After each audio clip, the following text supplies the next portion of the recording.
பெண்கள் குறித்து ஆபாசமாக பேசிய பொன்ராஜ் மீது நடவடிக்கை எடுக்க கோரிக்கை. வேலூர் மாவட்ட காவல் கண்காணிப்பாளர் அலுவலகத்தில் தமிழக வெற்றிக் கழக நிர்வாகிகள் மனு.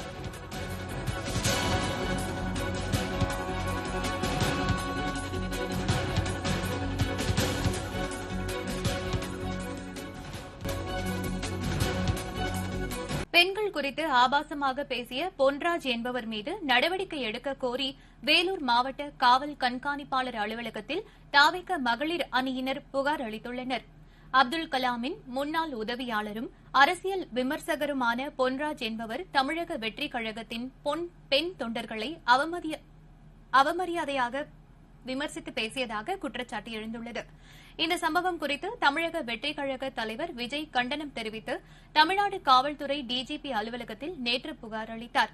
இந்த நிலையில் வேலூர் மாவட்ட காவல் கண்காணிப்பாளர் அலுவலகத்தில் தமிழக வெற்றிக் கழகத்தின் மாவட்ட நிர்வாகிகள் மற்றும் மகளிர் அணியினர் ஒன்றிணைந்து பெண்களை ஆபாசமாக பேசிய பொன்ராஜ் மீது நடவடிக்கை எடுக்க வேண்டும் என்று புகார் மனு அளித்தனர்.